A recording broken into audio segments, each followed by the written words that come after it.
Yo, hey guys, it's Beast, back with some more Beastly content, and this is going to be what I'm going to consider the completed version of the One Man Hive HQ. So, I'm calling this the completed version because upon server settlement phase ending, we will be merged into the Perma servers. Now, usually when Perma servers merges, there's just a big chance someone having a base in your spot, and then you having to uproot your base. If one gets uprooted, they all get uprooted, and all my stuff's conjoined. This is a super complex base, so I'm wanting to find a stopping point, and I think this is it. So we're going into the garage and secondary storage area here. So we're going to use this base for the rest of the settlement phase, and we're actually just going to do pure production runs because this is pretty much supposed to be a factory. That's why there's so much storage. We will add on the storage as we need. Anything we need to finish out, we will finish out as we go to use this.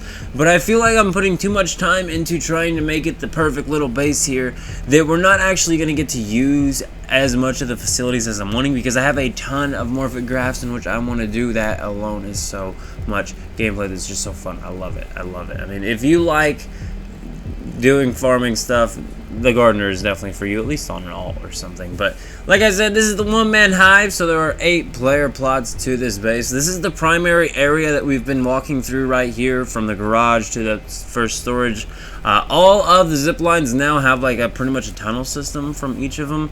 Now the thing is, I'm thinking on the next perma server, I don't want to put all the bases right next to each other because I don't actually have the best Stardust source farm here, and the only reason for that is just due to the fact that I didn't spread out my bases more. When you use oil pumps and you use the Stardust ore platforms, you just get so much more passive Stardust source, and that is something that I really want back because there's actually quite a bit you can do with that, and it also makes your life just a heck of a lot easier in the game.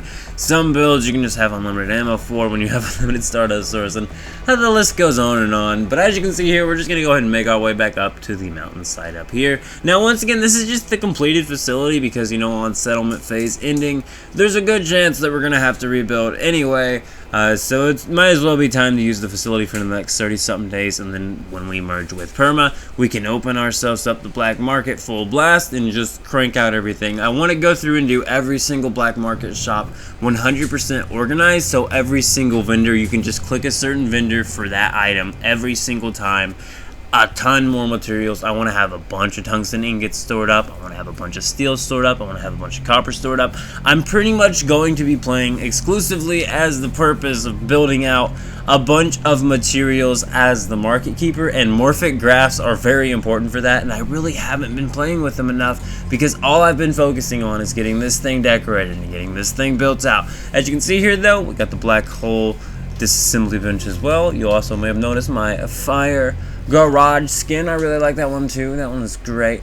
But aside from that, as you can see here, we're just going to go ahead and go through this tunnel. Like I said, all the zip lines, I did like this tunnel effect. I was going to do a lot more decorations on it, but once again, this feels like a factory to me. Feels completed to me, and in the future, I'd like to separate them out. I just feel that when you separate out your 8-man plots in the multiple different bases in different areas, not only can you get to different areas from different bases, but also it just kind of gives you different scenery where you go, as well as, you know, I feel like once you have this many plots by each other, it's just really hard to give the entire thing the genuine care that it needs, versus if you have, say, 4 plots together, those you're probably going to have decorated out a lot better looking than this. So, like, I like how this turned out, and I'm cool with it as it is exactly now. There are a couple more things I still need to go through and do as we're actually using this thing. But as you can see here, I mean, I've literally just been trying to get this thing built out and decorated fully, and it's just taking so long. And then it gets really grueling, and it's like at certain points, it's like, man, the function is already well surpassed here.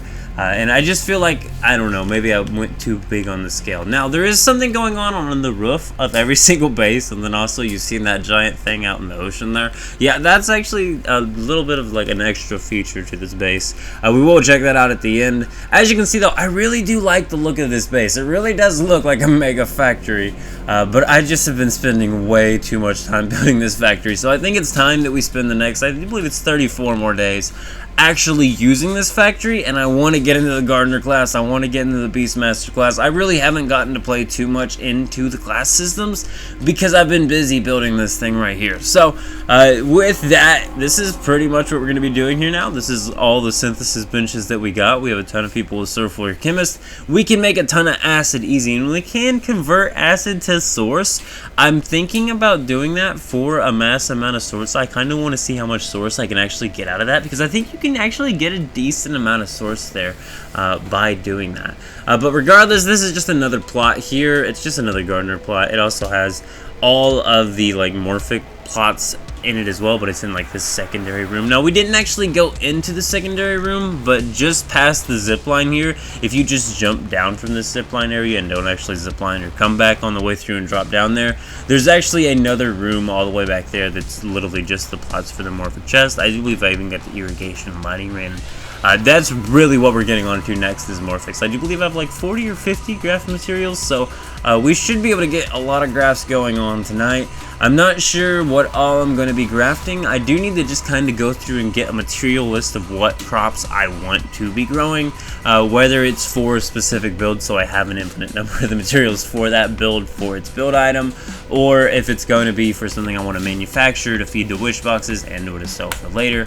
Like, I will also be very important to have a ton of materials stacked up by the day one of perma server merge, because the instant I merge, I want to be able to drop the black market right inside of Camp Igloo or somewhere else like that. Not inside, you know, outside of it, but everywhere, somewhere like that. I'm gonna drop a shop, and we might even open up more black markets. And I do have more alts I want to actually bring over to 022 while I still can.